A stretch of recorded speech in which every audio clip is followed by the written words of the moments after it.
Hi guys, welcome to another episode of Nique Tan Chats, my magic and mostly mentalism review show. My name is Nique Tan, and on today's episode, I'll be chatting with you guys about the R&S Index released by Raymond.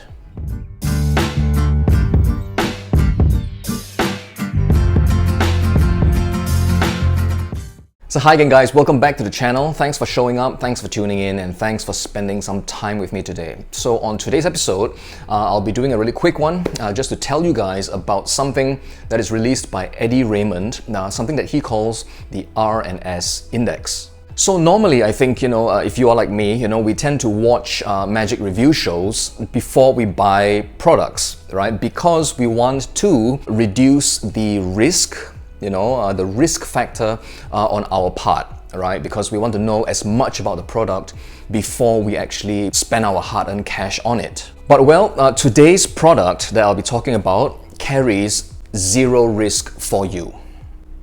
Okay, zero risk because this is absolutely free.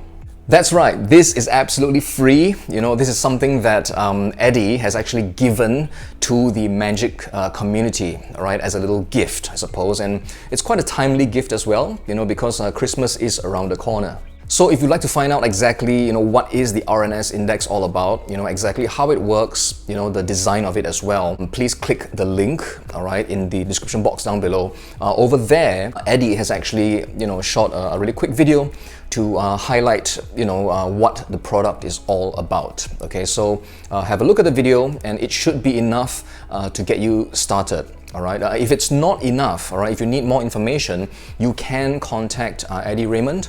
All right, and he has, I think he's put together a PDF as well of the plans of this particular index, okay, so that you can actually make one up by yourself. So yes, this is something that you do need to make up by yourself, even though it's free, the knowledge is free, the design of it is free, the prop itself will require you to, get hands-on and make it up, for yourself. Now, speaking of the arts and crafts, Eddie has actually kindly made me a unit. Okay, so he has very kindly made one up for me, and he sent it to me as well. So I'll just briefly show it to you, okay, on camera. As you can tell, it really is just the size of a deck of playing cards. Okay, so this will fit in your pocket, and it will do what any good index will allow you to do.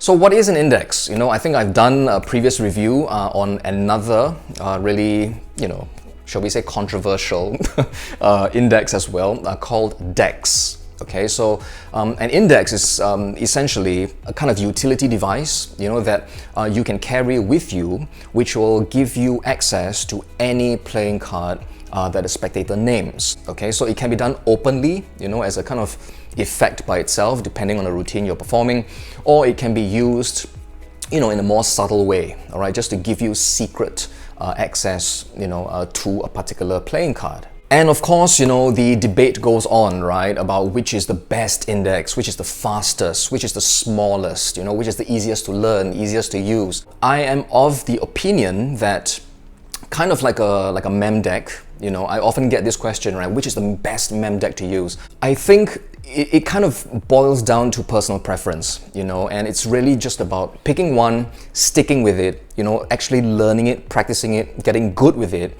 And then from there, you will be able to answer those questions yourself, right? Because you will then discover, what it is you like or don't like about a particular index, because what works for me may not work for you. What I like about a particular method or index may not be something that, is important to you, at all, right? So I think the best way to find out is just to try one out, stick with it, and you will be able to discover which is the best index, that will work for you. That said, let's talk about the R&S Index, okay, by Raymond. So I think this is a really clever approach, okay, to a card index. For most indexes, there are kind of two main steps in kind of navigating, in order for you to kind of get to the playing card that you want, right? First of all, the first step normally is to get to the value, right? So most of the time we often have to decide, okay, they want the 8 of spades, so we have to think about the 8s first, right? And then we have to kind of locate the 8s, and after we locate the value, then we kind of work out the suit, right, where the suit is. Okay, so that is the kind of process that we normally go through when it comes to retrieving a card from a pocket index. So what makes the R&S index unique is that, well, to get to the value, all right, it is still kind of like that. You know, you kind of need to know exactly where all the values are.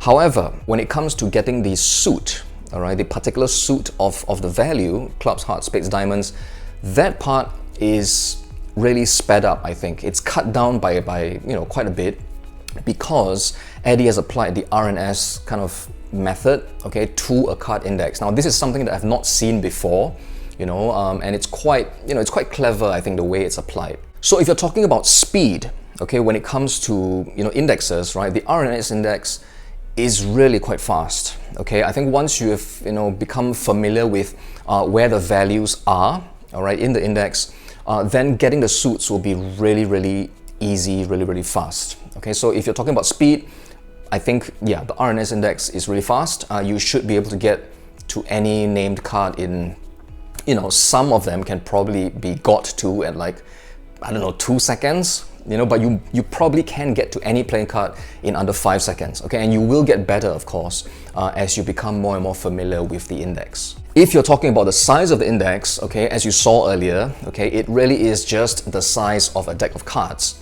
Okay, so it is really, in fact, the smallest design, I think, that you can get it down to for a single pocket index already, all right? Because, I mean, it is a deck of cards, right? So the index can't be smaller than a deck of cards, right? So in terms of size, it is just that. It's the size of a deck of playing cards that will just fit into your pocket. So I mentioned that there are some arts and crafts involved, and when it comes to the arts and crafts, well, I think it is not difficult, okay, but it can be tedious. Okay, it can be tedious, and you do have to be quite accurate, I think, when making up the index. Okay, because obviously it's made up of different parts, right? So in kind of cutting up, okay, those parts, you do need to be quite precise and patient as well. All right, as you kind of slowly assemble everything and put everything together. So as clever as the R&S index is, and as fast as it is, right? I think there is a bit of a limitation, and I don't really mean this as like a negative, I think it's just more about what you are using the index for. Well, because of the nature of the method that is applied, okay, to this index, all right, it's R and S, right? So there is R, okay, applied to about half of the cards in the index. So if you were to be using the index to kind of retrieve a card and add it to a regular deck of cards, depending on the kind of routine that you're going to be performing, spreading the cards out, stuff like that, it might not work as well, okay, as if you were to be using just regular cards, untreated cards in the index. All right, so I hope you understand what I mean, right? Because if you were to be, adding a card to a deck, spreading the cards, it might not show, or, because of the kind of method that's applied, right? So I think while it is really fast, it also depends on whether it is suitable for the routine that you're performing or not. What the R&S index also allows you to do is you can actually retrieve a pair as quickly as you were to remove just one card. Okay, so for example, if they were to name the five of spades, you can just literally with one move remove the five of spades along with the five of clubs. Okay, so it's that fast. Okay, 2 cards that fast, and you can also remove in the same action a 4 of a kind. Okay, so all 4 of the 5s can come out really quickly in just one action as well. So there's really nothing much else to say, right? I mean, this is absolutely free, so please, if you are interested in index work, do head on over to the link in the description box, have a look at the R&S index, all right? Eddie Raymond will explain everything to you, how to retrieve the cards as well, how to reset, the index as well. So everything is given to you free, all right? All the information is free. And then you can proceed to make one up by yourself if you are interested in having it. Or you could contact Eddie, and I think he will be also willing to make up a unit for you at a really reasonable cost as well. So that's all for today's episode, guys. I do hope you enjoyed it, got something out of it as well. I do hope that I've managed to kind of inform you, all right, about this thing that Eddie Raymond has put out for the Magic community. Again, it's a gift from him to you, so do head on over to his link and check out the R&S Index. And of course, as always, if you are new to the channel, please don't forget to hit the subscribe button and the bell notification button as well, so that you'll be notified every time I upload a new video on my channel. Alright, but for now guys, thanks for watching today's episode. Do stay safe, take care of yourselves, have fun with your magic and your mentalism, and I will see you on the next episode of Nique Tan Chats.